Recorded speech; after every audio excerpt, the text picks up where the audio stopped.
Hello बच्चों, welcome to word channel. आज से मैं स्टार्ट करने वाला हूँ क्लास 12 इकोनॉमिक्स के वन शॉट वीडियो लेक्चर्स की सीरीज, जिसमें मैं टोटल 12 वीडियोस बनाऊंगा 12 चैप्टर्स के। और मैं गारंटी देता हूँ कि अगर आप लोग ये सारे लेक्चर्स देख लेते हो ना, तो अपने बोर्ड्स में 100 में से 100 ला सकते हो, पूरे में से पूरे ला सकते हो और अपने स्कूल में भी टॉप कर सकते हो। और आज के इस लेक्चर में पढ़ाने वाला हूँ chapter number 1, graphs in economics. इस चैप्टर से ना 5 मार्क का एक ग्राफ फिक्स आता है, साथ साथ में 2 मार्क्स के और 3 मार्क के भी क्वेश्चन पूछे जाते हैं, एमसीक्यूज भी आते हैं। हर एक चीज को डिटेल में बताऊंगा, तो वीडियो को एंड तक जरूर देखना, जिससे आपका पूरा चैप्टर बहुत अच्छे से क्लियर हो जाए। आगे बढ़ने से पहले मैं छोटी सी इंफॉर्मेशन देना चाहता हूं कि डिस्क्रिप्शन के अंदर ना टेलीग्राम की लिंक देके रखी है। आप सब लोग 12th बोर्ड्स की बढ़िया प्रिपरेशन करना चाहते हो तो उस टेलीग्राम ग्रुप में ज्वाइन हो जाओ, जिसकी वजह से आपको हर एक अपडेट मिलेगा। ये सारे वीडियो लेक्चर्स का भी अपडेट मिलेगा, ये सारा जो मटेरियल है ना वो भी मैं उस लिंक में प्रोवाइड कर दूंगा। ठीक है, तो सभी लोग टेलीग्राम ग्रुप में जरूर ज्वाइन होना। साथ साथ में बात करें तो 12th की बढ़िया से बढ़िया प्रिपरेशन करने के लिए आप लोग हमारी ऐप में ज्वाइन हो सकते हो। हमारी ऐप का नाम है यूजीटी, जो आपको प्ले स्टोर पर मिल जाएगी और ऐप स्टोर पर माई इंस्टीट्यूट से नाम से अवेलेबल है। उसमें सुप्रीम बैच है और उस सुप्रीम बैच में हम लोग चारों सब्जेक्ट बहुत बढ़िया तरीके से पढ़ाते हैं, अकाउंट, स्टैटिस्टिक्स, इकोनॉमिक्स और ओसीएम। और चारों सब्जेक्ट्स की बहुत रीजनेबल फीस है, जहां पे लाइव लेक्चर्स होते हैं, रिकॉर्डेड वीडियोस प्रोवाइड करते हैं, पीडीएफ देते हैं, मटेरियल भी दे देते हैं, साथ साथ में रेगुलर टेस्ट लेते हैं, प्रीवियस ईयर पेपर सॉल्व करवाते हैं, गाला पेपर्स और बहुत कुछ। ठीक है, तो बहुत सारे बच्चे अभी तक ज्वाइन हो चुके हैं। आप भी किसका वेट कर रहे हो? जल्द से जल्द इस बैच में ज्वाइन हो जाओ, जिसकी वजह से आप अपने बोर्ड्स में अच्छा से अच्छा स्कोर कर सकते हो और अपने बोर्ड्स में टॉप कर सको। तो चलिए शुरुआत करते हैं आज के हमारे इस चैप्टर की, ग्राफ्स इन इकोनॉमिक्स। सबसे पहले दिखाता हूं आपको इसका इंट्रोडक्शन में क्या देके रखा है। तो देखो, इकोनॉमिक्स जो है ना वो एक्सप्लेन और एनालाइज करता है अलग अलग इकोनॉमिक इवेंट्स जो कि पूरे वर्ल्ड में होते हैं। जैसे पूरे वर्ल्ड के अंदर रशिया यूक्रेन का वॉर हो गया, या ईरान जो है उसने ईरान और यूएस का वॉर हो गया, फिर जो भी अलग अलग इवेंट्स हो रहे हैं। ठीक है, ऑयल क्राइसिस हो गए, इलेक्ट्रिसिटी क्राइसिस, बहुत जो भी प्रॉब्लम्स चल रही है। ठीक है, इंडिया की वैल्यू कम हो रही है रुपीस की,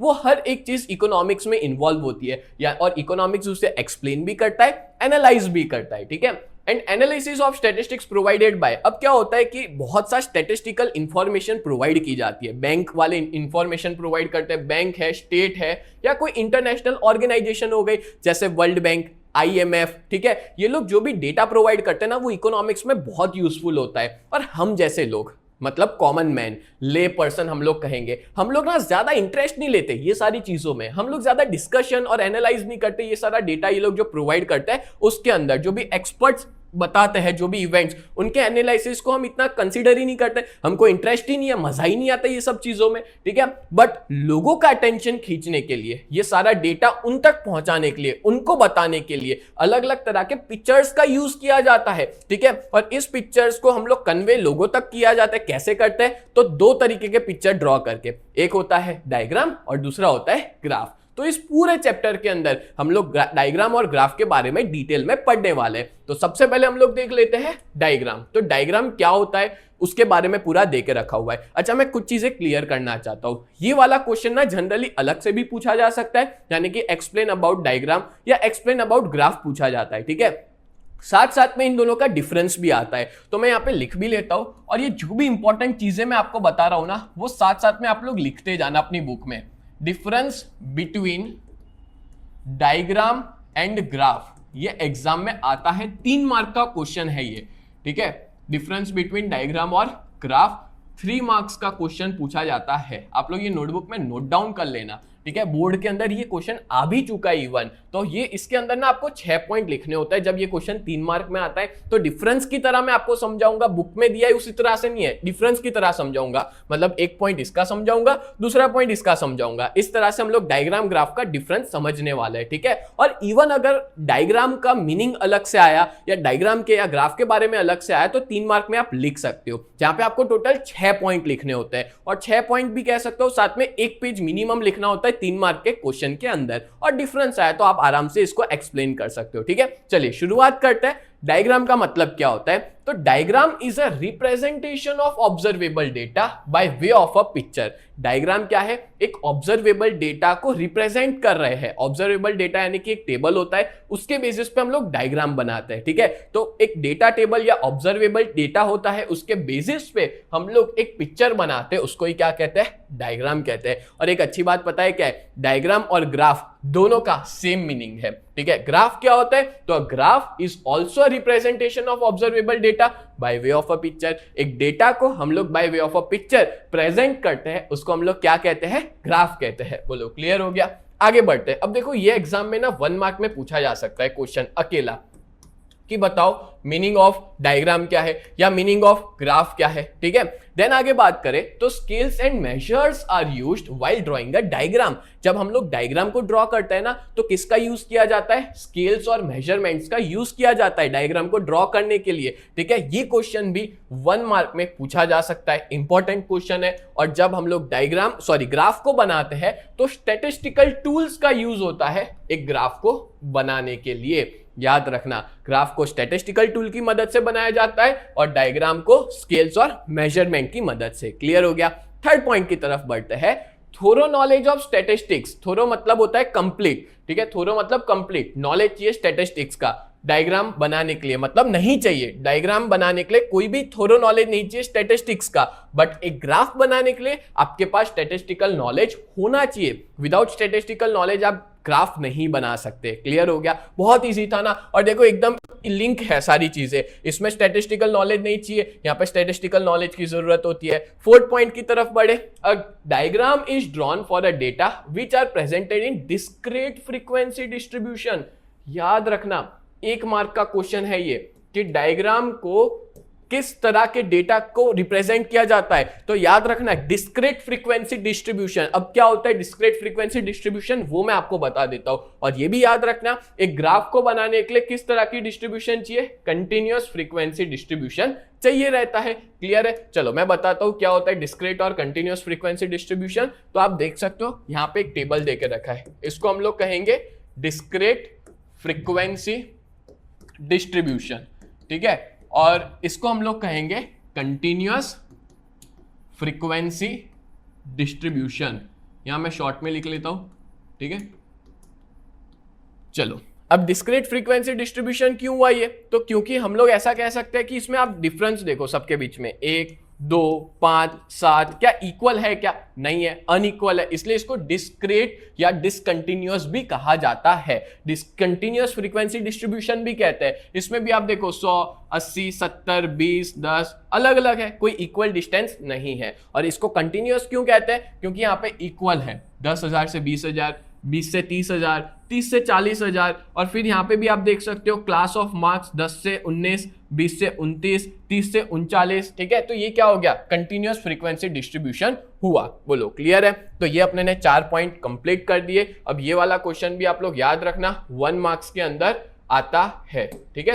यहाँ पे भी मैं लिख लेता हूं 1 मार्क, इंपॉर्टेंट है। और मैं जहां जहां बताते जा रहा हूं ना 1 मार्क, आप अपनी टेक्स्ट बुक में अंडरलाइन कर लेना, या तो फिर टेक्स्ट बुक में कहीं पे लिख लेना या नोटबुक में लिख लेना। इंपॉर्टेंट है, मतलब वो आ सकता है एग्जाम में एमसीक्यूज में या 1 मार्क के अंदर, ठीक है। चलो आगे बढ़ते हैं। नेक्स्ट है अ diagram is drawn for self explanatory data. यहां तक भी आप लिख सकते हो, ये एक्स्ट्रा है, ठीक है। एग्जाम में यहां तक भी लिख सकते हो कि एक डायग्राम जो है वो सेल्फ एक्सप्लेनेटरी डेटा के लिए बनाया जाता है। अच्छा, सेल्फ एक्सप्लेनेटरी डेटा क्या होता है? तो देखो अभी अपने ने देखा, यहां पे आपको देख के ही समझ में आ रहा है कि जब प्राइस 1 रुपए थी, डिमांड कितनी थी? 100। जब प्राइस बढ़ती जा रही है, डिमांड क्या हो गई? कम होती गई। प्राइस बढ़ी, डिमांड कम हुई, ठीक है। इसको देख के ही समझ में आ रहा है। तो ये क्या हुआ? एक तरह से सेल्फ एक्सप्लेनेटरी डेटा है। बट मैं इसकी बात करूं तो इसमें समझने में थोड़ा टाइम लगेगा, दिक्कतें होगी, ठीक है। इसलिए हम ऐसा कहेंगे कि एक ग्राफ होता है ना, वो उसके अंदर सेल्फ एक्सप्लेनेटरी डेटा नहीं होता। मतलब a graph is drawn for statistical information which is not self explanatory. ये सेल्फ एक्सप्लेनेटरी नहीं है, समझाना पड़ता है कि ये कहना क्या चाह रहा है। जैसे देखो 10 से 19 मार्क्स लाने वाले बच्चे कितने? 50 बच्चे हैं। 20 से 29 लाने वाले बच्चे 30 है। 30 से 39 वाले 10 है। तो इसको समझाना पड़ता है, तुरंत समझ नहीं आएगा, बट इसको देख के तो तुरंत समझ में आ जाता है, ठीक है। इसलिए सेल्फ एक्सप्लेनेटरी नहीं है, ये सेल्फ एक्सप्लेनेटरी है। बोलो क्लियर हो गया? समझ में आ गया? लास्ट पॉइंट की तरफ बढ़ते हैं। ये वाला भी मोस्ट इंपॉर्टेंट है, जो कि 1 मार्क्स के अंदर पूछा जाता है, ठीक है। सेम चीज यहाँ पे भी ये वाला क्वेश्चन 1 मार्क में आता है। चलो समझाता हूं क्या देके रखा है। अ diagram is used by advertisement company. देखो एडवर्टाइजमेंट कंपनी एक डायग्राम का यूज करती है लोगों का अटेंशन खींचने के लिए, या गवर्नमेंट यूज करती है लोगों को इंफॉर्मेशन प्रोवाइड करने के लिए, या कोई सोशल ऑर्गेनाइजेशन यूज करती है अवेयरनेस फैलाने के लिए। क्योंकि डायग्राम को ना हम लोग देख के ही समझ सकते हैं कि डायग्राम क्या कहना चाहता है। डायग्राम, अब देखो सिंपल चीज है, आपके सामने मैं बहुत सारी चीजें लिखी हुई है वो बताओ और एक डायग्राम बताओ, तो आप कौन सा देखना चाहोगे? लिखा हुआ है वो पढ़ना चाहोगे या एक डायग्राम देखना चाहोगे? सीधी सी बात है, सबका आंसर ये होगा सर डायग्राम पे पहली नजर जाएगी, डायग्राम को समझने की कोशिश करेंगे। तो यही है कि डायग्राम का इसलिए गवर्नमेंट है या एडवर्टाइजमेंट कंपनियां, सोशल ऑर्गेनाइजेशन यूज करता है क्योंकि वो लोगों का ध्यान खींचता है। ठीक है, लोग इंटरेस्टेड होते हैं उसको समझने के लिए। क्लियर? और एक ग्राफ की बात करें तो ग्राफ कौन यूज करता है? तो रिसर्चर और एजुकेशनिस्ट यूज करते हैं। बोलो क्लियर हो गया? तो यहाँ पे आपको टोटल 6 पॉइंट लिखने होंगे और ये सारे मैंने जो एक एक मार्क के बताए ना वो सच में एग्जाम में 1 मार्क में पूछे जाते हैं। क्लियर है? अब मैं आपको बताने वाला हूं कुछ इंपॉर्टेंट चीज, ठीक है, जो ग्राफ को लेकर के, जो शायद एग्जाम में जब पेपर हार्ड बनाना होता है ना बोर्ड वालों को, तो ऐसे क्वेश्चंस पूछ सकते हैं लोग कि बताओ ग्राफ को हम लोग कितने क्वाड्रेंट में एक्सटेंड कर सकते हैं। तो सीधी सी बात है 4 क्वाड्रेंट्स होते हैं। अभी बताता हूँ क्या है। एक से ज्यादा क्वाड्रेंट में हम लोग एक्सटेंड कर सकते हैं। जनरली 4 क्वाड्रेंट होते हैं। जैसे आपको पता होगा ये एक्स एक्सिस, ये एक्स डैश, ये वाई एक्सिस, ये वाई डैश, ये क्वाड्रेंट हुए 1 2 3 4, ये 4 क्वाड्रेंट हुए। ठीक है, ये 4 क्वाड्रेंट में हम लोग ग्राफ को बना सकते हैं। सो दैट्स व्हाई 4 क्वाड्रेंट में हम लोग ग्राफ को इंटरसेक्ट कर सकते हैं एक्स एक्सिस वाई एक्सिस के अंदर। और एक क्वेश्चन इंपॉर्टेंट है जो कि 1 मार्क में आ सकता है। वैसे तो आप बोलोगे सर इतना इजी क्वेश्चन, बट ऐसा क्वेश्चन भी पूछ सकते हैं कि ग्राफ बताओ किस पे ड्रॉ किया जाता है। तो भाई ग्राफ जो है उसको ड्रॉ किया जाता है ग्राफ पेपर पे। ठीक है, हम लोग ग्राफ पेपर पे ग्राफ को ड्रॉ करते हैं। क्लियर? चलो आगे बढ़ते हैं। तो ये हमने डायग्राम और ग्राफ का डिफरेंस कर लिया और यहां पे आपके 3 मार्क्स होते हैं एकदम पक्के। आगे बढ़ते हैं नेक्स्ट क्वेश्चन की तरफ और ये वाला क्वेश्चन मोस्ट आईएमपी क्वेश्चन है। ठीक है, ये काफी बार बोर्ड की एग्जाम में पूछा गया है। क्वेश्चन क्या है? Importance of diagram and graphs in economics. और ये कितने मार्क में आता है? 3 मार्क में। और आपको कितने पॉइंट लिखने हैं? 6 पॉइंट लिखने हैं और 1 पेज होना चाहिए। ठीक है, 6 पॉइंट में एक एक करके समझाता हूं क्या देके रखा है। क्वेश्चन ये कहना चाहता है कि डायग्राम और ग्राफ्स का इकोनॉमिक्स में क्या इंपॉर्टेंस है। तो पहला, इकोनॉमिक्स की स्टडी जो कि लोग उसको डिफिकल्ट और कॉम्प्लिकेटेड परसीव्ड करते हैं, मतलब मानते हैं कि वो डिफिकल्ट और कॉम्प्लिकेटेड है, वो बहुत ज्यादा इजी और लेस कंफ्यूजिंग हो जाता है डायग्राम और ग्राफ की वजह से। ठीक है, इकोनॉमिक को समझना बहुत इजी हो जाता है जब मैं आपको एक डायग्राम और ग्राफ की मदद से समझाता हूं। क्लियर? दूसरा point, trends of economic parameter over various year. देखो अलग अलग साल के जो ट्रेंड है या पैरामीटर्स है उसको हम लोग एक ही सिंगल डायग्राम और ग्राफ में समझ सकते हैं। आपको पता होगा जब हम लोग ग्राफ और डायग्राम बनाते हैं तो यहाँ पे ईयर लिखते हैं, जैसे 1990, फिर 1995, फिर 2000, ऐसे ईयर लिखते हैं। तो अलग अलग ईयर्स के जो पैरामीटर्स है वो एक ही डायग्राम और ग्राफ में हम लोग समझ सकते हैं। तीसरा पॉइंट है changes occurring in various sectors. अलग अलग सेक्टर्स होते हैं, एग्रीकल्चर, इंडस्ट्री, सर्विस सेक्टर। इन तीनों सेक्टर में जो भी चेंजेस होते हैं इकोनॉमी में वो भी हम बहुत आसानी से समझ सकते हैं डायग्राम ग्राफ का यूज करके। देन है a comparison can be easily drawn. हम लोग आसानी से कंपैरिजन कर सकते हैं अलग अलग इकोनॉमिक पैरामीटर्स का बिटवीन ग्रुप्स एंड क्लासेस, मतलब अलग अलग ग्रुप्स और क्लासेस का कंपैरिजन हो सकता है, रीजन का हो सकता है, सेक्टर का हो सकता है और टाइम पीरियड का आसानी से कंपैरिजन हो सकता है। ठीक है, एंड थ्रू अ डायग्राम और graph time and efforts of the presenter in explaining. अब देखो सीधी सी बात है, एक डायग्राम और ग्राफ को जब भी हम किसी को समझाते हैं, बताते हैं, तो टाइम और एफर्ट बहुत बचता है। ठीक है, टाइम एफर्ट कैसे बचेगा? जैसे मैं आपको एक्सप्लेन कर रहा हूं एक डायग्राम, तो मेरा टाइम एफर्ट भी बच जाएगा और साथ साथ में एक रीडर होता है ना, उसका भी समझने के अंदर टाइम बच जाता है। एफर्ट्स तो ठीक है बट टाइम बच जाता है समझने में। ठीक है, फिर लास्ट पॉइंट है certain difficult principles of economics. देखो बहुत से ऐसे बहुत इंपॉर्टेंट प्रिंसिपल्स हमने पढ़े थे 11th में, जैसे लॉ ऑफ डिमांड पढ़ा था। ठीक है, प्राइस इलास्टिसिटी ऑफ डिमांड पढ़ा था। ये सारे टॉपिक्स को आपको याद होगा अपने डायग्राम बना के पढ़ा था, है ना, डायग्राम को समझ के पढ़ा था। तो जब हम लोग डायग्राम्स का यूज करते हैं तो बहुत सारे प्रिंसिपल्स इकोनॉमिक्स के जो डिफिकल्ट है वो आसानी से समझ सकते हैं, ठीक है। जैसे लॉ ऑफ डिमांड हो गया, एक्सपांशन कॉन्ट्रैक्शन ऑफ डिमांड हो गया, लॉ ऑफ सप्लाई हो गया। तो डायग्राम ग्राफ की मदद से ये सारे प्रिंसिपल समझना बहुत ईजी हो जाते हैं, ठीक है। याद होगा अपने ने बनाया था लॉ ऑफ डिमांड का पूरा डायग्राम, समझा था डायग्राम के बेसिस पे, ठीक है। तो ये थे टोटल 6 इंपॉर्टेंस। शॉर्ट में बता देता हूं, पहले में क्या था, इकोनॉमिक्स की मदद से डिफिकल्ट कॉम्प्लिकेटेड चीजें इजी और लेस कंफ्यूजिंग होती है। एक सिंगल डायग्राम में अलग अलग ईयर्स के पैरामीटर्स बता सकते हैं। तीसरा, अलग अलग सेक्टर्स के अंदर क्या बदलाव हो रहा है वो समझ सकते हैं। फिर जो इकोनॉमिक पैरामीटर्स है, अलग अलग ग्रुप्स, क्लासेस, उसका कंपैरिजन बहुत आसानी से हो सकता है। फिर टाइम और एफर्ट्स बच जाता है प्रेजेंटर और रीडर का डायग्राम और ग्राफ की मदद से, और जो भी डिफिकल्ट प्रिंसिपल्स है वो भी आसानी से समझ सकते हैं डायग्राम ग्राफ की मदद से। बोलो क्लियर हो गया। ये 3 मार्क का क्वेश्चन है और बहुत इंपॉर्टेंट क्वेश्चन है, बोर्ड वालों का फेवरेट भी हम लोग कह सकते हैं। क्लियर, चलो आगे बढ़ते।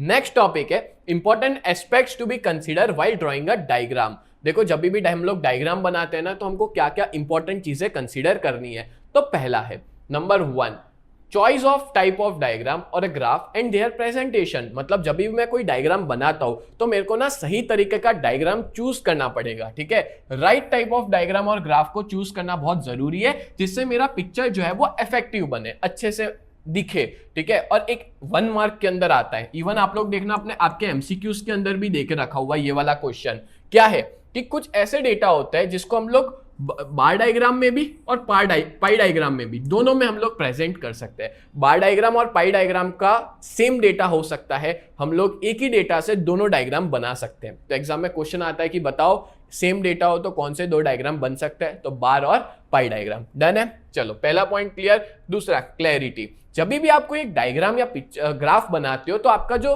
पिक्चर है ना वो साफ सुथरा होना चाहिए, जिसको हम लोग नीट एंड क्लीन कहेंगे, ठीक है। साथ साथ में अलग अलग आप शेड्स, अलग अलग कलर्स का यूज करो। डायग्राम्स को अलग अलग कंपोनेंट्स या पिक्चर के कंपोनेंट्स को डिनोट करने के लिए आपने देखा होगा अपने अलग अलग शेड करते थे डायग्राम बनाते वक्त, ठीक है। देन है स्केल्स एंड मेजर्स।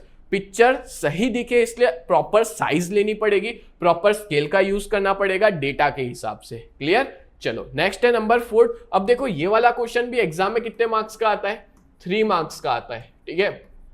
और ये भी इंपॉर्टेंट क्वेश्चन ही है, आईएमपी क्वेश्चन है। जैसे लास्ट वाला था, लास्ट वाला मोस्ट आईएमपी था, ये आईएमपी है, ठीक है। और इसमें भी आपको कितने 6 पॉइंट लिखने होते हैं, 1 पेज भर के लिखना रहता है। चलो 4th पॉइंट देखते हैं, रिप्रेजेंटेशन ऑफ एक्सिस। अब देखो जब भी आप कोई भी ग्राफ और डायग्राम बनाओ ना, तो आपको एक्सिस प्रेजेंट करने जरूरी है कि आप उस एक्सिस पे क्या बता रहे हो, आपको सारी डिटेल्स बताना जरूरी है। जैसे आपको एक एग्जाम्पल देता हूँ, देखो ये अपने ने बनाया एक्स एक्सिस, ये बनाया वाई एक्सिस, ठीक है, point of origin. X axis पे मान लो मैंने ईयर लिखे, जैसे 1990, ठीक है, फिर 1991, फिर 1992, ये ईयर लिखे, तो यहाँ पे मैं लिख लूंगा टाइम पीरियड, ठीक है।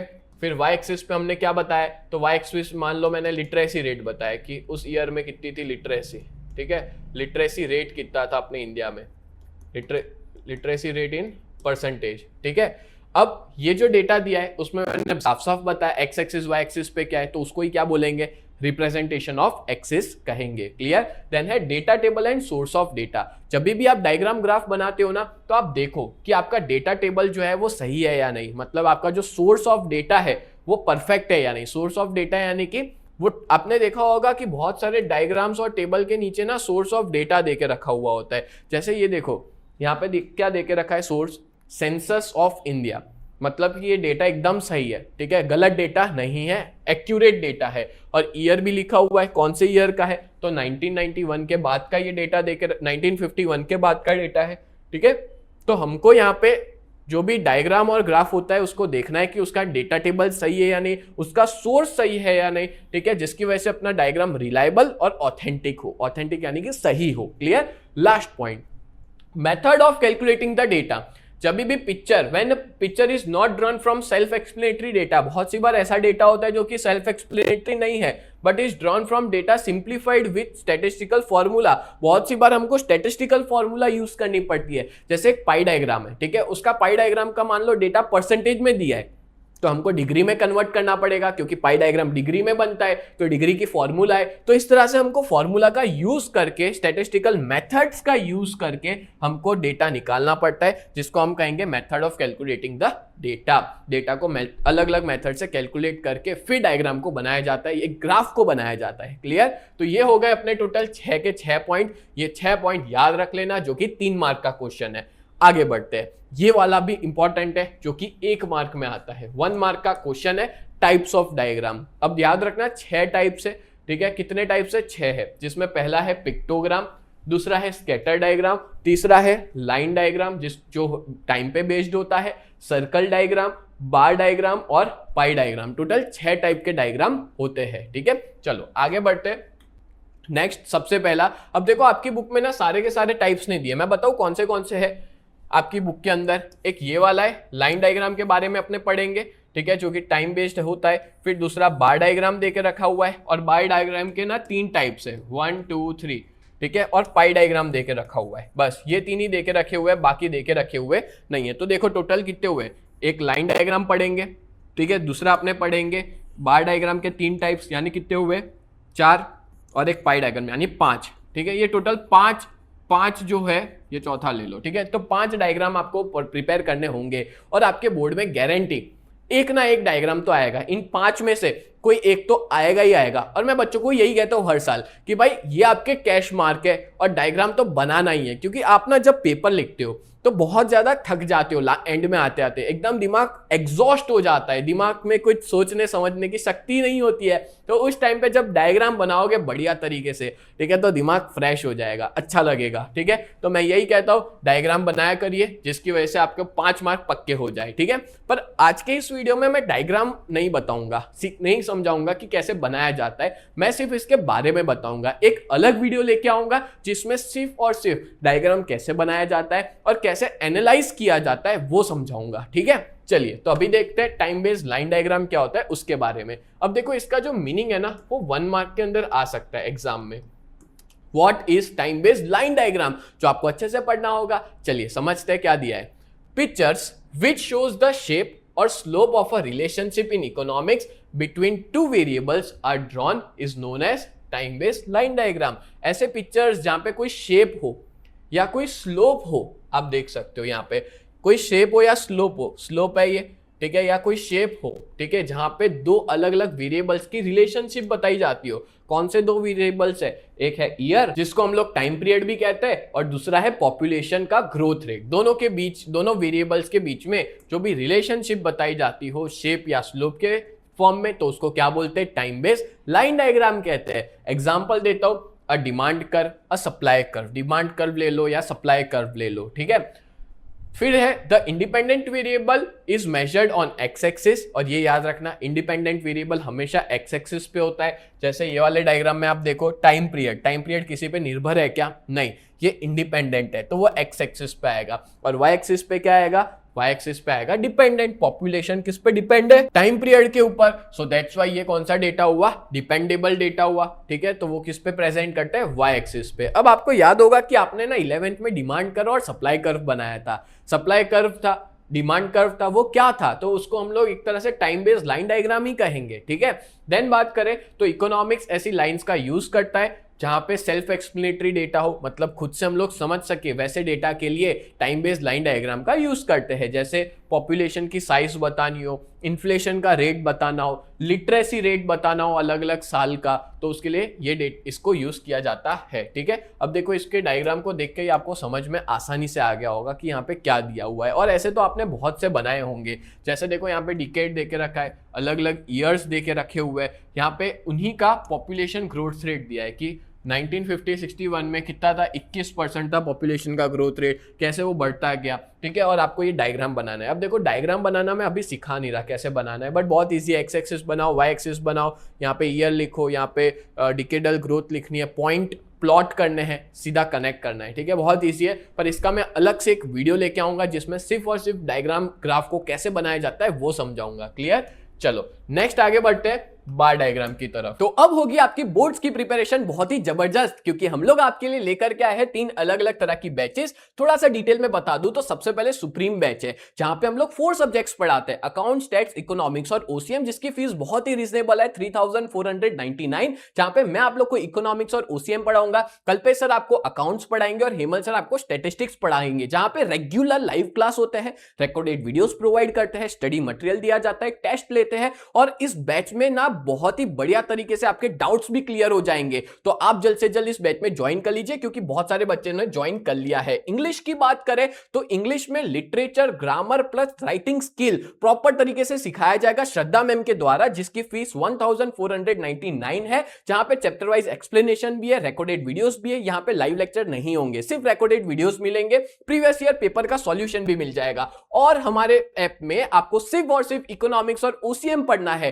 तो भी आप पढ़ सकते हो, जिसकी फीस 1999 है, ठीक है, जहां पे सारी वही चीजें होगी जो सुप्रीम बैच में, बस खाली 2 ही सब्जेक्ट होंगे, इकोनॉमिक्स और ओसीएम। अब थोड़ा सा डिटेल में बता दूं आपको कि अगर आप लोग इसके बारे में और ज्यादा पता लगाना चाहते हो तो हमारी ऐप को डाउनलोड करो, प्ले स्टोर पे यूजीटी नाम से आपको मिल जाएगी, ठीक है। इसके अलावा आप हमारे इस नंबर पे भी कांटेक्ट कर सकते हो, 1720201221, ये हमारा कांटेक्ट नंबर है। अगर आप इस पे हाई लिखोगे और अपनी बैच के बारे में बता दोगे कि I want to purchase the batch, तो हम लोग आपको सारी डिटेल्स भेज देंगे, बट आपको इस नंबर पे कांटेक्ट करना रहेगा। और सच बता रहा हूं, इस बैच से आपका रिजल्ट बहुत अच्छा आने वाला है, आपका रिजल्ट नेक्स्ट लेवल आएगा, ठीक है। और इस बैच में बहुत सारे बच्चों ने ज्वाइन भी कर लिया है, तो आप भी किसका वेट कर रहे हो? आज के आज हमारी ऐप को डाउनलोड करो और इस बैच में ज्वाइन हो जाओ। तो सबसे पहले देखते हैं बार डायग्राम होता क्या है। देखो, बार डायग्राम का 1 मार्क में मीनिंग आ सकता है, व्हाट इज बार डायग्राम, ठीक है। तो बार डायग्राम है क्या? तो बार डायग्राम शो करता है कोई भी वेरिएबल की वैल्यू को अलग अलग कंपोनेंट के अंदर। जैसे एग्जांपल दे तो कंट्री का लिटरेसी रेट हो अलग अलग साल का, या मेल फीमेल्स का लिटरेसी रेट हो एक ही साल के अंदर, ठीक है, कि मेल कितने पढ़े लिखे हैं, फीमेल कितनी पढ़ी लिखी है। और एक और क्वेश्चन, जो बार डायग्राम होता है ना, उसको 2 तरीके से बनाया जाता है, एक वर्टिकल भी और एक हॉरिजॉन्टल भी। याद रखना, हॉरिजॉन्टल अभी अभी आया है, ठीक है, वर्टिकल आपने जो रेगुलर बनाते हैं, और हॉरिजॉन्टल मतलब कुछ इस तरह से बनता है, ठीक है, इस तरह से डेटा को प्रेजेंट किया जाता है। तो दोनों तरीके से बन सकता है एक बार डायग्राम। और बार डायग्राम में हर एक सेपरेट बार ड्रॉ किया जाता है, हर एक सेक्शन के लिए, टाइम पीरियड के लिए, और उसकी जो हाइट और लेंथ होती है, ठीक है, किसकी बात कर रहा हूं? हाइट और लेंथ, ठीक है, वो वैल्यू उसकी रिप्रेजेंट करती है। ये हाइट है, ठीक है, ये उसकी लेंथ है, हाइट है, वो क्या प्रेजेंट करती है? उस पर्टिकुलर सेक्शन और टाइम पीरियड की वैल्यू को प्रेजेंट करती है। और उसकी जो हाइट है उसको हम आसानी से कंपेयर कर सकते हैं, जिससे हम लोग आसानी से कंपैरिजन निकाल सकते हैं अलग अलग सेक्शंस के बीच में, ठीक है। और बार डायग्राम जनरली 3 टाइप के होते हैं, और आपके बुक में भी 3 टाइप्स देके रखे बार डायग्राम के। पहला सिंपल बार डायग्राम, दूसरा क्लस्टर बार डायग्राम, और तीसरा डिवाइडेड बार डायग्राम। तीनों को मैं एक्सप्लेन करता हूं, बट इसका डायग्राम अपने अलग वीडियो में देखेंगे, ठीक है, कैसे बनाया जाता है। सबसे पहले है सिंपल बार डायग्राम। अच्छा, सिंपल बार डायग्राम क्या होता है? तो सिंपल बार डायग्राम जो है वो रिप्रेजेंट करता है एक ही वैल्यू वेरिएबल की ओवर अ बेस। आप देख सकते हो सेम बेस है, उसमें एक ही वेरिएबल की वैल्यू को प्रेजेंट किया जा रहा है, अलग अलग रीजन्स हो या अलग अलग ईयर्स हो, ठीक है। और हम लोग इसमें आसानी से इसके विजुअल इफेक्ट से देख के ही हम लोग कंपेयर भी कर सकते हैं, डिफरेंस भी पता लगा सकते हैं अलग अलग रीजन्स और ईयर्स के बीच में, कि अलग अलग ईयर, जैसे मान लो जैन फेब के अंदर कितना है सेल्स, जो है वो किसका सेल्स है? चॉकलेट का सेल्स है, ठीक है, 35 है, चॉकलेट बॉक्सेस 35 बिके, मार्च अप्रैल में 60 बिके, मई जून में 65 बिके, ठीक है। तो इस तरह से हम आसानी से कंपेयर भी कर सकते हैं। क्लियर हो गया? डन है। मतलब एक बेस पे एक सिंगल बार जो कि एक ही वेरिएबल को रिप्रेजेंट करता हो, उसको हम लोग क्या कहते हैं? सिंपल बार डायग्राम कहते हैं। क्लियर? नेक्स्ट आगे बढ़ते हैं, क्लस्टर बार डायग्राम। क्या होता है क्लस्टर बार डायग्राम? तो ये इस टाइप का ग्राफ है जहां पे कॉमन वेरिएबल होते हैं, कॉमन बेस होता है, और एक से ज्यादा सेक्शंस होते हैं रिलेटेड पैरामीटर्स के। आप देख सकते हो अलग अलग सेक्शंस है, small size, medium size, large size, आप लोग अपनी बुक में भी देख सकते हो, ठीक है। अलग अलग सेक्शंस में हमने बांट के रखा हुआ है, और हम लोग क्लस्टर बार्स बनाते हैं सेम तरह के वेरिएबल की, ठीक है। और यहाँ पे जैसे टाइम पीरियड जो होता है उनका बेस सेम रहता है, अलग अलग बनता है। जैसे लिटरेसी लेवल मेरे को बनाना है, मेल फीमेल का लिटरेसी लेवल रखना है, तो मैं क्लस्टर बार डायग्राम बना सकता हूं। इस तरह से अलग अलग तरीके से हम लोग शो कर सकते हैं। जैसे ये देखो एग्जांपल दिया है क्लस्टर बार डायग्राम का, एक डायग्राम है, इसके अंदर आप लोग एक वेरिएबल को अलग अलग सेक्शन में डिवाइड किया हुआ है, जैसे सेल्स है चॉकलेट बॉक्सेस का, जेन फेब का, तो छोटी साइज के बिजनेस, मीडियम साइज के बिजनेस और लार्ज साइज के बिजनेस का स्केल कितना है, सेल कितना हो रहा है, तो इसका 30 है, इसका 15 है, इसका 25 है, इस तरह से इसको बनाना रहता है। बट ज्यादा डिटेल में नहीं जा रहा, इसका खाली मतलब आता है, मीनिंग आता है, वो भी इतना इंपॉर्टेंट नहीं है। आ गया तो आ गया कि बताओ क्लस्टर बार डायग्राम क्या होता है, तो आपको यही बताना है कि एक ऐसा डायग्राम जिसके अंदर कॉमन वेरिएबल्स की वैल्यू को एक से ज्यादा सेक्शन में डिवाइड किया जाता है और उसको कॉमन बेस पे बनाया जाता हो। कॉमन बेस यानी कि एक्स एक्सिस की बात की जा रही, इसको कॉमन बेस कहेंगे। ये सबका बेस कैसा है, कॉमन है, ठीक है, उसको क्लस्टर बार डायग्राम कहते हैं। नेक्स्ट अपने देखते हैं अपना तीसरा वाला डायग्राम जो है डिवाइडेड बार डायग्राम। तो जैसा कि मैंने कहा था बार डायग्राम तीन तरह के होते हैं, तो डिवाइडेड बार डायग्राम किस टाइप का होता है, तो इसके नाम से ही ना हमको चीजें समझ में आ जाती है। आप देख सकते हो इसका जो डायग्राम है ना उसको डिवाइड किया हुआ है, ठीक है। जैसे जेन फेब है तो उसमें जो सेल्स है चॉकलेट का, ठीक है, अर्बन और रूरल एरियाज में कितना है, डिवाइड किया हुआ है। जैसे आप देख सकते हो ये पूरा डेटा दे के रखा है। अब देखो ये हाइपोथेटिकल एग्जाम्पल है, यहाँ पे सोर्स भी दे के रखा है, मतलब खुद से बनाया हुआ एग्जाम्पल है, ठीक है। बट अभी मैं इसको ज्यादा डिटेल में नहीं समझा रहा हूं, बट याद रखना इसको डिवाइड करते हैं इसलिए इसको डिवाइडेड बार डायग्राम कहते हैं। Clear? In such a diagram every single value of variable has सब कैटेगरीज। यहाँ पे मैं फोकस किस पे कर रहा हूँ, सब कैटेगरीज पे। यहाँ पे जो हर एक वैल्यू होती है वेरिएबल की उसकी सब कैटेगरी है। आप देख सकते हो जेन फेब में रूरल अर्बन का कितना और इंडिया का टोटल कितना है वो दे के रखा है। And we get division in all bars which represent a common variable and a common base. और यहाँ पे हम लोग कॉमन बेस और कॉमन वेरिएबल होता है उसको डिवाइड करते हैं, उसको क्या बोलते हैं, डिवाइडेड बार डायग्राम कहते हैं। That's it. अब इसको कैसे बनाना है अलग से वीडियो लेकर के आऊंगा जिसमें डिटेल में बताऊंगा कि डिवाइडेड बार डायग्राम बनता कैसे है। क्लियर? चलो आगे बढ़ते हैं। Next, aspects to be consider while drawing a bar diagram. अब ये वाला क्वेश्चन भी इंपॉर्टेंट है जो एग्जाम में आ सकता है 2 मार्क के अंदर, ठीक है। 2 मार्क में पूछ सकते हैं कि क्या क्या चीजें ध्यान में रखनी है एक बार डायग्राम को बनाते वक्त। तो याद रखना पहला पॉइंट, जो विड्थ होती है बार की वो कुछ भी रिप्रेजेंट नहीं करती है। जैसे अपने जब भी बार डायग्राम बनाते हैं, जैसे यहाँ पे एक्स एक्सिस ले लेते हैं, वाई एक्सिस ले लेते हैं, ये मान लो 1990, ठीक है, फिर 1995, ठीक है, फिर 2000।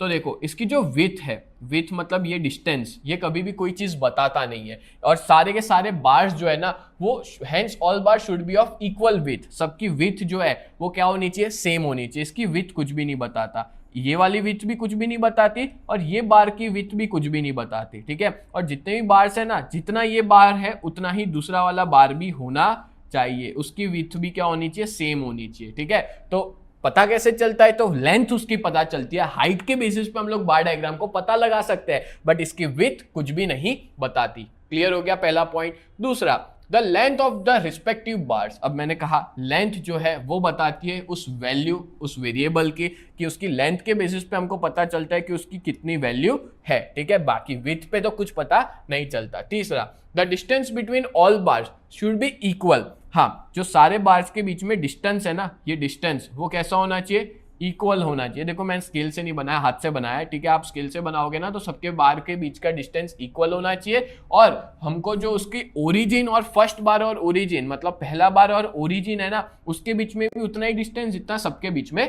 डिस्टेंस हो। बोलो क्लियर हो गया। फोर्थ पॉइंट है, सारे के सारे बार सेम लाइन, जिसको हम लोग एक्स एक्सिस कहते हैं, उस पे ही होने चाहिए, मतलब सबका बेस सेम होना चाहिए। और फिफ्थ पॉइंट है, सारे वर्टिकल बार्स जो है ना उसको हम लोग लेफ्ट टू राइट में अरेंज करते हैं डेटा सीरीज के हिसाब से। सीधी सी बात है, from the left to the right हमने सारे डायग्राम्स को प्रॉपर, मतलब सारे बार्स को प्रॉपर तरीके से अरेंज किया है एक्स एक्सिस पे। बोलो क्लियर हो गया। तो इस तरह से 5 चीजों का ध्यान रखना है। पहला क्या पढ़ा था, बार की विड्थ कुछ नहीं बताती। दूसरा क्या पढ़ा, बार की जो लेंथ है वो उसकी वैल्यू बताती है, जो भी प्रपोर्शन है वैल्यू है वेरिएबल की वो बताती है। तीसरा, इसका जो डिस्टेंस है सारे बार के बीच में इक्वल होना चाहिए, ओरिजिन से लेके फर्स्ट बार का भी डिस्टेंस सेम होना चाहिए। चौथा, सारे बार जो है वो सेम बेस पे होने चाहिए, सेम लाइन पे होने चाहिए। पांचवा, सारे के सारे vertical bars left to right में अरेंज होने चाहिए। ये वर्टिकल बार डायग्राम है, वर्टिकली हमने बनाया है। बोलो क्लियर हो गया। तो ये हमने एस्पेक्ट्स पढ़े बार डायग्राम को बनाने के, क्या चीजें ध्यान में रखनी है बार डायग्राम बनाने से पहले। अब बढ़ते हैं, लास्ट डायग्राम अपना है पाई डायग्राम। पाई डायग्राम क्या होता है वो समझते हैं। देखो मैंने ज्यादा डिटेल में नहीं दिया, इंपॉर्टेंट चीजें बता के रखी है, ठीक है। पाई diagram, a division of circle in degree represent a pi diagram. एक सर्कल में जब हम कोई भी डायग्राम को रिप्रेजेंट करते हैं जिसको हम लोग पाई डायग्राम कहते हैं, a diagram which is drawn by representing sub division, हम सब डिवीजन को रिप्रेजेंट करते हैं, ठीक है, of an entire data by proportion of an degree in a circle. एक सर्कल है, उसके अंदर अलग अलग प्रपोर्शन में उस सर्कल को बटा हुआ है, प्रपोर्शन में बांटा हुआ है, उसको हम लोग क्या बोलते हैं, सब डिवीजन में बांटा हुआ है, उसको हम लोग पाई डायग्राम कहते हैं। और ये फॉर्मूला याद रखना, एग्जाम में 1 मार्क में आ सकती है। पता है आपको, इस बार जो 2026 की एग्जाम हुई थी उसमें ये वाला क्वेश्चन आया था, मार्च 2026 का ये क्वेश्चन है कि बताओ फॉर्मूला क्या है डिग्री की, डिग्री ढूंढने की फॉर्मूला क्या है। तो याद रखना, component value into 360 degree divided by total value, ठीक है, उसको डिवाइड किया जाता है टोटल वैल्यू के साथ। अभी देखो, मैं आपको जब डायग्राम बनाना सिखाऊंगा ना, तो ये डिग्री को कैसे ढूंढना है वो भी मैं सिखाऊंगा, ठीक है, पाई डायग्राम की जो डिग्री है उसको कैसे ढूंढना है वो भी बताऊंगा। देखो आप लोग देख सकते हो, ये पूरा पाई डायग्राम है, इसको थोड़ा समझा देता हूँ। चलो यहाँ पे देखो परसेंटेज दिया, आइटम देके रखा है, ठीक है, और कैसे डिग्री को ढूंढा है, तो यहाँ पे जो 20 है उसको 360 के साथ मल्टीप्लाई किया, डिवाइड टोटल के साथ किया, तो हमको क्या मिल गई, डिग्री मिल गई 72 डिग्री। फिर सेम है, 5 को मल्टीप्लाई किया 360 डिग्री के साथ, डिवाइडेड बाय 100 टोटल है, तो जो भी वैल्यू देके रखी है वो component value into 360 divide by total value, तो मिल गया अपने को 18 डिग्री। बोलो क्लियर हुआ। और पाई डायग्राम भी देखो कैसे बनता है, एक पूरा सर्कल है 360 डिग्री का और उसको अलग अलग सब डिविजन्स के अंदर बांटा हुआ है, जिसको अपने पाई डायग्राम कहते हैं। बोलो क्लियर है। नेक्स्ट आगे बढ़ते हैं, aspects to be consider while drawing a pie diagram. अब देखो पाई डायग्राम को बनाना कैसे, उसका एक अलग वीडियो लेकर के आऊंगा, बट यहाँ पे हम लोग देखते हैं कि क्या क्या चीजें ध्यान रखनी है एक पाई डायग्राम बनाते वक्त। पहला पॉइंट, एक 360 डिग्री का सर्कल बना लो, बहुत ईजी है। दूसरा, जो डिग्रीज है उसको सब डिविजन्स में कैलकुलेट कर लो, उसकी जो भी वैल्यू है उस हिसाब से, एंड देन आफ्टर हमको सम टोटल करना है, मतलब यहाँ पे फॉर्मूला को कैसे यूज करना है वो बताया है, ठीक है। एंड जो भी हमको रिलेवेंट डेटा मिलता है is to be compared across regions और टाइम पीरियड, हम लोग आसानी से उसको कंपेयर कर सकते हैं और इवन बाजू बाजू में 2 पाई डायग्राम भी बना सकते हैं, ठीक है। जैसे मान लो कि इंडिया के पास कितना सेना बल है और पाकिस्तान के पास कितना सेना बल है या चाइना के पास कितना सेना बल है, दोनों के बीच में कंपैरिजन कर रहे हैं पाई डायग्राम का यूज करके, तो आसानी से पॉसिबल है, ठीक है। देन है from for a data set with a smaller total value a circle with smaller dimension is drawn and for a data set with larger total value and circle with bigger dimension is drawn, मतलब जिसका data ज्यादा होता है उसका dimension ज्यादा होता है, जिसका डेटा कम होता है उसका डायमेंशन कम होता है, ठीक है। मतलब ज्यादा डायमेंशन मतलब उसकी ज्यादा वैल्यू है, छोटा डायमेंशन यानी कि उसकी वैल्यू कम है। बोलो क्लियर हो गया। ये इतना इंपॉर्टेंट नहीं है, एस्पेक्ट टू बी कंसिडर आप नहीं करोगे तो भी चलेगा, ये तो क्या है 1 शॉट में समझाना था कि कुछ रह ना जाए, हर एक चीज कवर हो जाए, ठीक है। अब आता है ये वाला क्वेश्चन जो कि शायद 2 मार्क में भी आ सकता है या 1 मार्क में भी आ सकता है, सिर्फ टाइप है तो 2 मार्क में भी पूछ सकते हैं, ठीक है। तो मैं यहाँ पे लिख लेता हूँ 1 मार्क का भी है और 2 मार्क का भी है, किसी में भी आ सकता है, तो याद रख लेना इसके टाइप्स। अब देखो ग्राफ के टाइप्स अपने आपकी सिलेबस में है ही नहीं, ठीक है, बस उसका नाम देके रखे, बाकी इसके टाइप्स के हम लोग डिटेल में नहीं पढ़ने वाले। पहला देके रखा है टाइम सीरीज ग्राफ, दूसरा देके रखा है graph for continuous frequency distribution जिसके 4 टाइप है। पहला है हिस्टोग्राम, फिर है frequency polygon, frequency curve, cumulative frequency polygon और तीसरा है लॉगरिथमिक ग्राफ, ठीक है। इन सब में से सिर्फ आपकी बुक में ये वाला ही देके रखा हुआ है और कोई भी नहीं दिया, इसके बारे में थोड़ा बहुत समझाया, ज्यादा डिटेल में भी नहीं समझाया, ना ही उसका कोई ग्राफ बनाने को बोला है, बस समझाया हुआ है, ठीक है। बट याद रखना टोटल ये 3 टाइप्स है और इसके शॉर्ट उसके अंदर के सब पॉइंट्स भी आपको याद रखने होंगे, ठीक है। चलो देखते हैं आगे, टाइम सीरीज ग्राफ क्या होता है। टाइम सीरीज ग्राफ, तो इन अ ट्रेड साइकिल और अ साइकिल ऑफ इकोनॉमिक एक्टिविटीज, जब भी कोई ट्रेड साइकिल होती है या इकोनॉमिक एक्टिविटी की साइकिल चलती है तो बदलाव देखने को मिलते हैं, short term, long term, regular या इरेगुलर चेंजेस देखने को मिलते हैं, ठीक है। एंड ये जो चेंजेस है जो स्टैटिस्टिकल टूल्स की मदद से हम लोग ने ऑब्टेन किए हुए हैं, and when graph are drawn taking this changes as variable, और इन चेंजेस की मदद से हम लोग जो भी ग्राफ बनाते हैं, ठीक है, और उसके पीरियड को एज अ बेस लेंगे, उसको हम लोग टाइम सीरीज ग्राफ कहेंगे, ठीक है।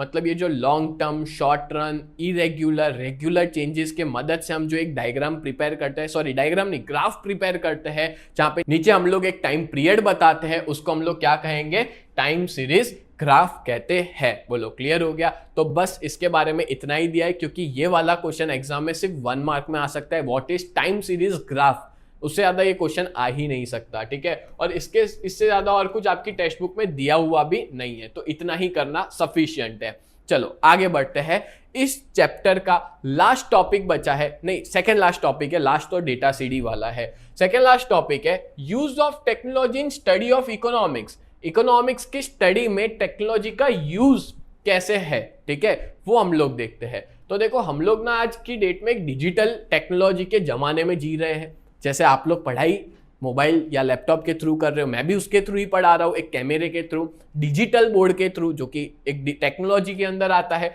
And we use technology in our daily life. Yes, technology हम लोग हर रोज यूज करते हैं। मैं भी एवरी डे वीडियो शूट करता हूँ, आप भी एवरी डे पढ़ाई करते हो मोबाइल का यूज करके, तो हम लोग टेक्नोलॉजी को यूज कर रहे हैं। और डिजिटल टेक्नोलॉजी से हम लोग सभी लोग कनेक्टेड है, हमारे फ्रेंड्स के साथ, रिलेटिव्स के साथ। हम लोग मूवीज देखते हैं नेटफ्लिक्स, अमेजॉन के ऊपर, हम लोग गाना सुनते हैं, ठीक है, स्पॉटिफाई पे। हम लोग हमारा नेविगेट करते हैं गूगल मैप्स के अंदर, ड्राइव करते हुए अननोन रोड पे, या हमको कुछ परचेज करना है तो हम लोग बर्गर किंग से बर्गर मंगाते हैं, ठीक है, हमारे बिल्स पे करते हैं, टिकट खरीदते हैं, और बहुत से पर्पस के लिए हम लोग टेक्नोलॉजी का यूज करते हैं। तो ये टेक्नोलॉजी का यूज एजुकेशन के लिए भी हो सकता है, जो कि आप लोग अभी कर रहे हो, ठीक है। एजुकेशन के लिए हम लोग यूज कर सकते हैं। तो अलग अलग तरीके से हम लोग इसको यूज करेंगे। कंप्यूटर टेक्नोलॉजी और इंटरनेट टेक्नोलॉजी, दो तरह की टेक्नोलॉजी है। अब देखो याद रखना, दो तरह की टेक्नोलॉजी का यूज किया जाता है इकोनॉमिक्स में, कंप्यूटर टेक्नोलॉजी और इंटरनेट टेक्नोलॉजी, ठीक है। चलो देखते हैं क्या देके रखा है कंप्यूटर टेक्नोलॉजी में। तो कोई भी स्टूडेंट है इकोनॉमिक्स का, वो अवेयर होगा कंप्यूटर वर्ड से। आप सबको पता है कंप्यूटर के बारे में। कंप्यूटर जो है ना, वो हमारी स्कूल्स में या हमारे घरों में आज के सब जगह कंप्यूटर देखने को मिलते हैं। और हम लोग अलग अलग प्रोग्राम्स का यूज करते हैं कंप्यूटर स्टडी, मतलब पढ़ाई करने के लिए अलग अलग कंप्यूटर टेक्नोलॉजी का यूज करते हैं।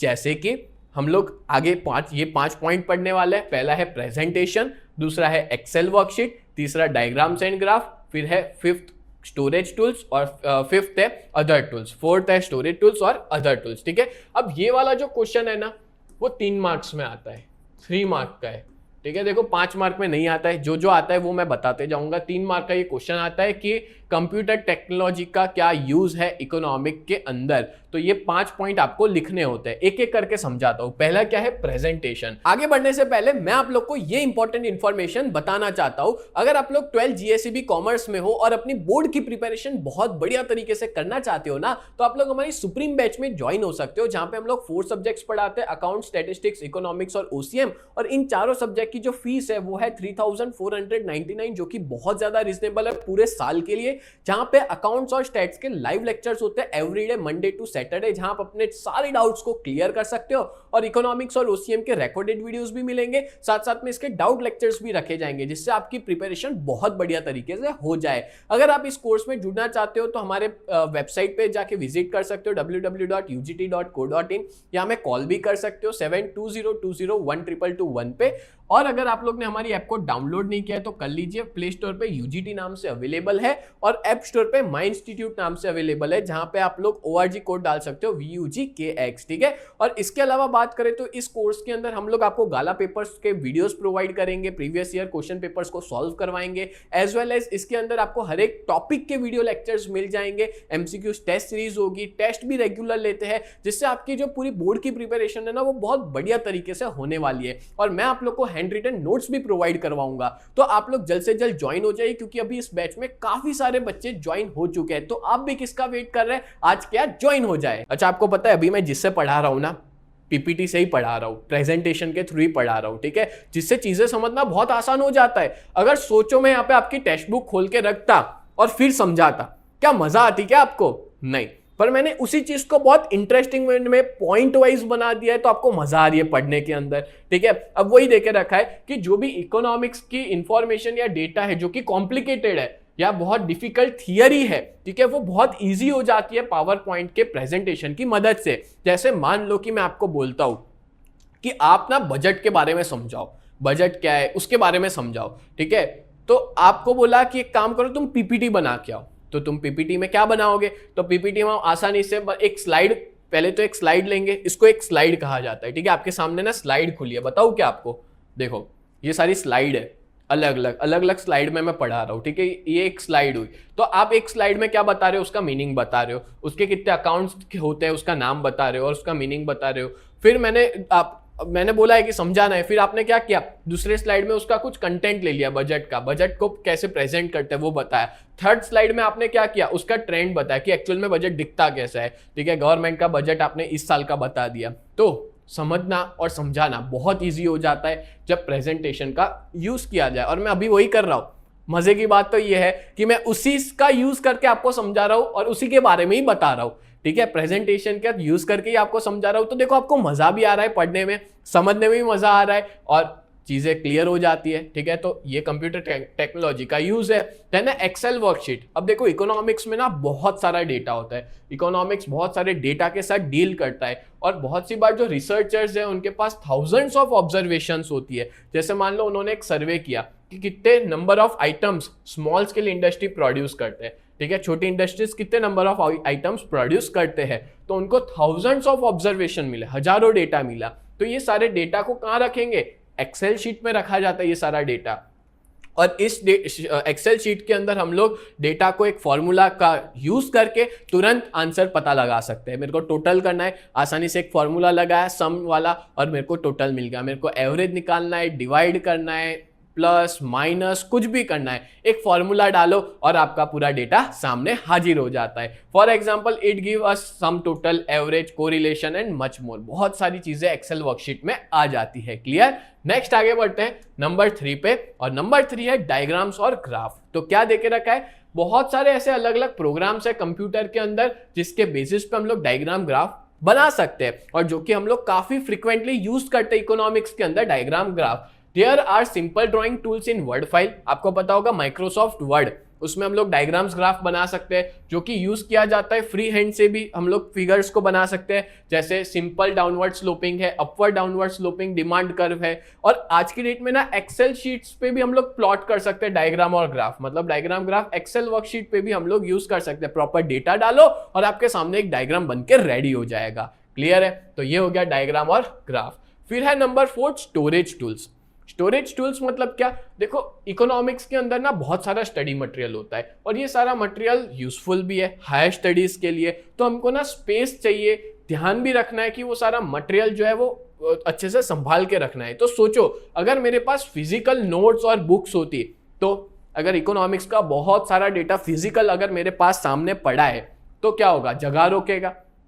दूसरा डर है खो जाने का, या तो मॉइस्चर यानी कि आपको पता होगा सीलन लग जाना, भेज लग जाना, ठीक है, उससे पेपर खराब हो जाता है, या उस पर दीमक लग जाए, दीमक खा जाए आपका पूरा पढ़ाई का सब कुछ, ठीक है। तो हम लोग ये सारी चीज को ना कंप्यूटर में प्रिजर्व कर सकते हैं। जैसे अगर सोचो मैं आपको ये जितना भी चीज लिखी हुई है इसको प्रिंट करके दे दूं, ठीक है, ये सारी चीज को, तो कितने पेजेस वेस्ट होंगे, कितना कुछ होगा। बट अगर मैं इसकी पीडीएफ दूंगा तो आपके पास पड़ी रहेगी सेफली, खोएगी नहीं। आपका मोबाइल अगर चोरी भी हो गया, खत्म भी हो गया ना, तो आप वापस उसको रिकवर कर सकते हो, ठीक है। तो अल्टीमेटली कंप्यूटर का यूज करके ये सारा मटेरियल हम आसानी से स्टोर कर सकते हैं, हम इसको आसानी से ट्रांसफर कर सकते हैं, कहीं पे भी कैरी कर सकते हैं, हार्ड डिस्क, पेन ड्राइव के थ्रू। और आज की डेट में तो ईमेल आ गया है, drop box, Google drive, digi locker, इन सब के थ्रू आसानी से पीडीएफ भेज देते हैं, और उसकी मदद से हम लोग किसी को भी ट्रांसफर कर सकते हैं, शेयर कर सकते हैं, डेटा को बचा के रख सकते हैं। And we access this material and read in any part of the world, और पूरे वर्ल्ड में कहीं पे भी हम इसको रीड कर सकते हैं।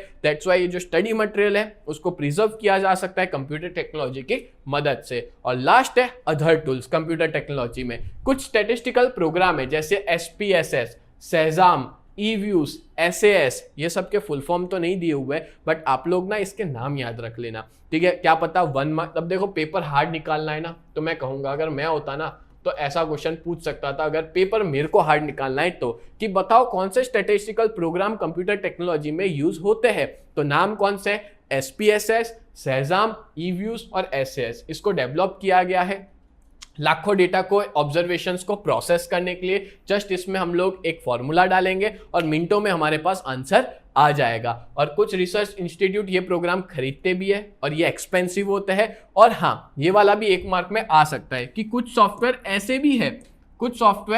ऐसे भी है मार्केट में जो कि फ्री ऑफ कॉस्ट अवेलेबल है, ठीक है, फ्री ऑफ कॉस्ट अवेलेबल है, जैसे कि क्रेटल, PSPPR, ये सारे ऐसे सॉफ्टवेयर है वो फ्री ऑफ कॉस्ट इंटरनेट से हम लोग डाउनलोड कर सकते हैं और इसको यूज कर सकते हैं। क्लियर?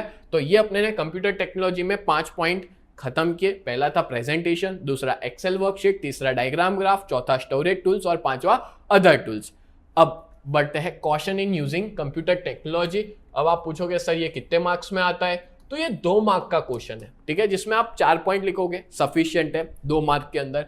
क्या देके रखा है? तो कंप्यूटर जो है ना वो एड है स्टडी करने में। एड मतलब मदद करता है कंप्यूटर पढ़ाई करने में।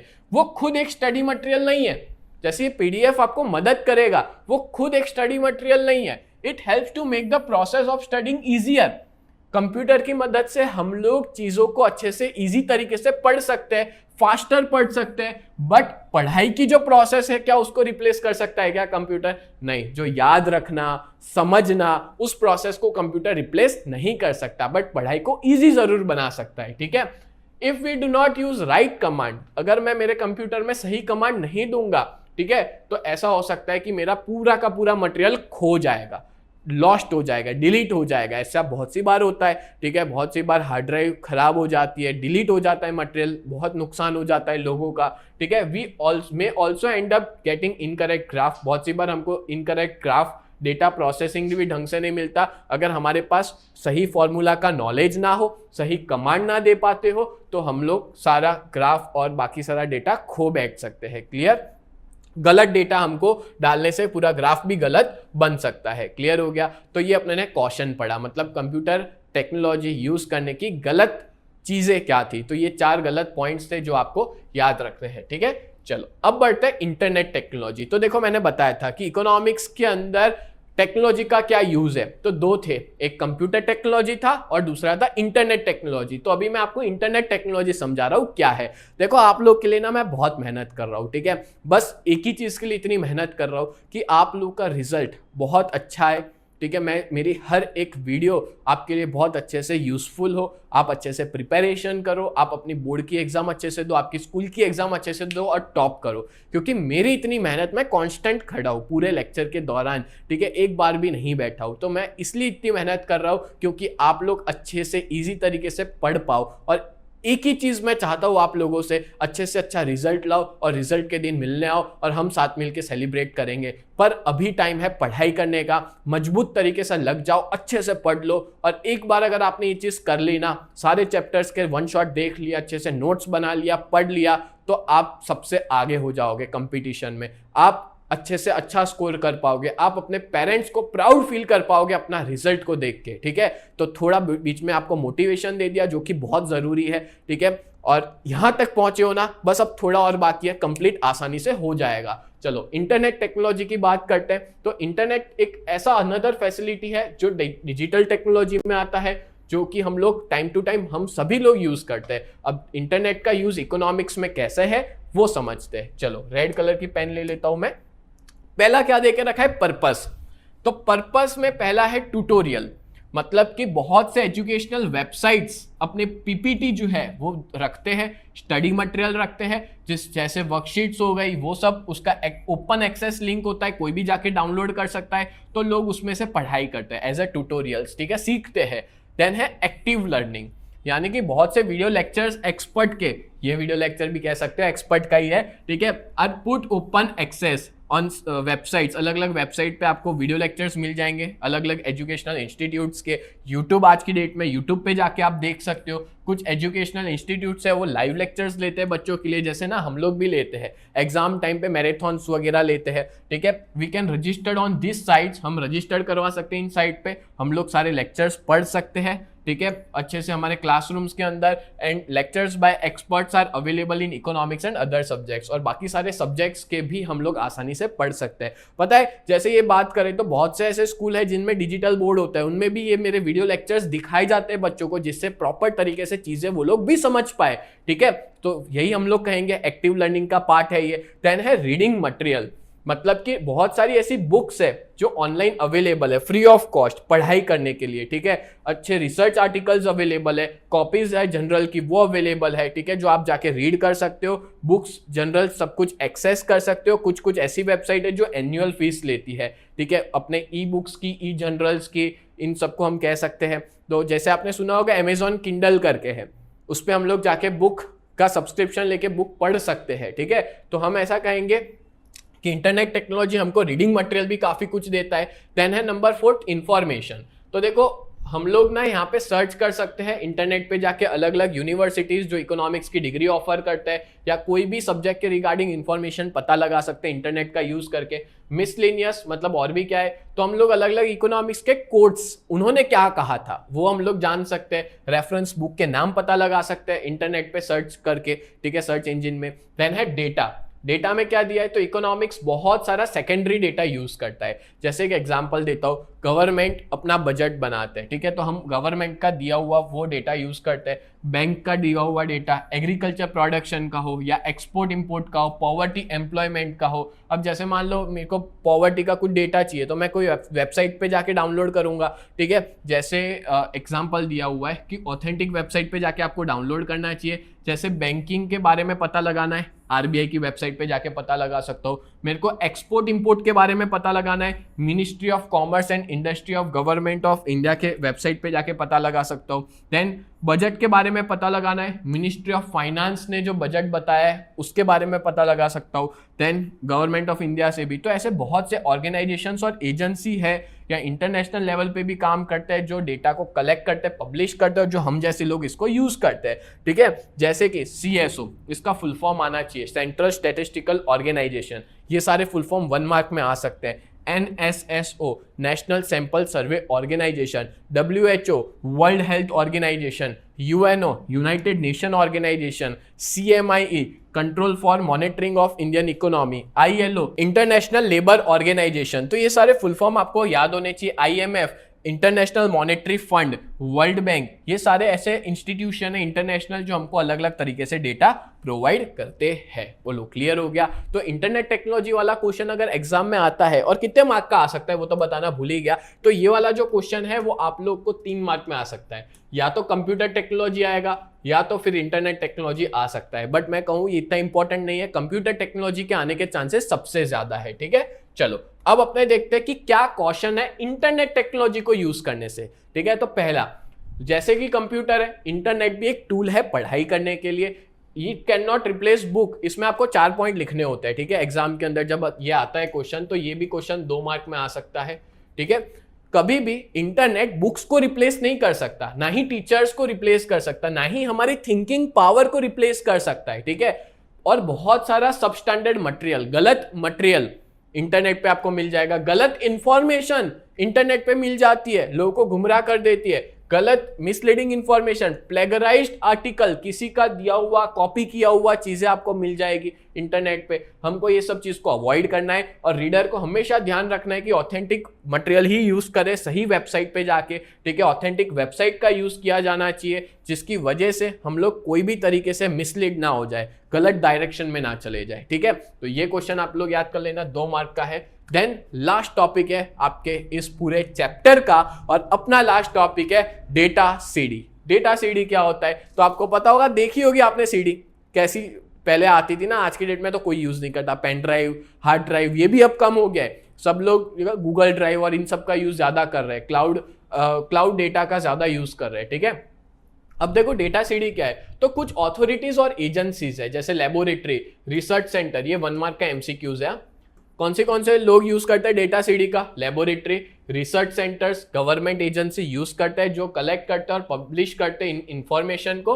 और यहाँ पे सारा का सारा डेटा मैक्रो इकोनॉमिक इंडिकेटर, मतलब बोलते हैं इनके पास बहुत सारा डेटा होता है, कॉम्पैक्ट इसमें वो लोग भर के रखते हैं, और बहुत से बार ये लोग बेचते भी है, सेल भी करते हैं रिसर्चर और एजुकेशनल इंस्टीट्यूशन को। ये सीडीज जो है वो कौन यूज करते हैं? एजुकेशन इंस्टीट्यूट, रिसर्च इंस्टीट्यूट, उनके स्टडीज के लिए। और कौन सी सीडीज मिलती है? जैसे CD of national income accounts of India, CD of census of India, CD of annual survey of industries in India, CD of NSSO, national sample survey organisation, CD of data pertaining to any ministry of India, some agencies like CMIE, control for monitoring Indian economy. तो इस तरह से आप लोग इसके बारे में लिख सकते हो। और ये वाला क्वेश्चन अगर आता है ना तो 3 मार्क का आ सकता है। 3 मार्क का क्वेश्चन है, डेटा सीडी के बारे में बताओ।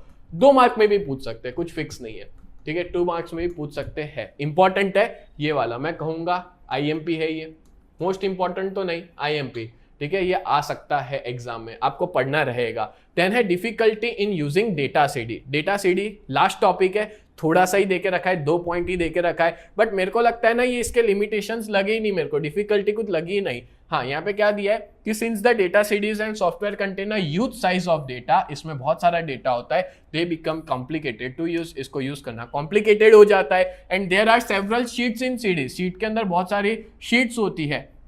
One must have knowledge regarding searching the relevant data sheet and getting the relevant data, मतलब हमारे पास नॉलेज होना चाहिए कि इतने सारी शीट में से मैं कौन सी शीट को ढूंढ पाऊँ। दैट्स इट, बस इसमें इतना ही देके रखा है। पहले में दिया है कि इसको यूज करना कॉम्प्लिकेटेड है, और दूसरे में ऐसा दिया है कि हमारे पास नॉलेज होना चाहिए कि उसमें डेटा कैसे सर्च करे, ठीक है, उस बेसिस पे मैं रिलेवेंट डेटा को पता लगा सकता हूँ। क्लियर हो गया? तो ये वाला क्वेश्चन डिफिकल्टी भी ना शायद 2 मार्क में आ सकता है, उससे ज्यादा तो आ नहीं सकता, ठीक है। तो ये भी आप एग्जाम में लिख सकते हो। मैंने जो 2 पॉइंट दिए, इसके अलावा बना के भी लिख सकते हो कि डेटा सीडी खो सकती है, टूट सकती है, चोरी हो सकती है, या डेटा सीरीज के अंदर एक लिमिट से ज्यादा डेटा नहीं जा सकता, ऐसा भी अपने ओन वर्ड्स में लिखना चाहो तो 2 और पॉइंट ऐड करके लिख देना, आपको मार्क्स मिल जाएंगे। तो यहाँ पे अपना जो चैप्टर नंबर 1 है ग्राफ्स इन इकोनॉमिक्स वो पूरा कंप्लीट होता है, और मैंने आपको डिटेल में एक्सप्लेन किया पूरा का पूरा चैप्टर, हर एक चीज कवर कर दिया। सिर्फ एक ग्राफ बाकी है, उसका मैं अलग से वीडियो लेके आऊंगा, वो भी आप देख लेना, जिससे आपका पूरा चैप्टर बहुत अच्छे से क्लियर हो जाए। आगे भी मैं आप लोग के लिए ऐसे ही वीडियोस लेकर के आता रहूंगा, तो आप लोग सारे वीडियोस अच्छे से देखना, अच्छे से पढ़ाई करना, और बेस्ट ऑफ लक आप सभी को अपनी एग्जाम्स के लिए। और मेरे को पता है कि आप लोग की एग्जाम बहुत अच्छी जाने वाली है, तो जम के मेहनत करना, अच्छे से पेपर को लिख के आना, फाड़ के आना पेपर को, फोड़ के आना पेपर को, और बहुत बढ़िया तरीके से लिख के आना। तो ऐसे वीडियोस के लिए चैनल को सब्सक्राइब करिए। मिलते हैं नेक्स्ट वीडियो में, तब तक के लिए bye and thank you so much.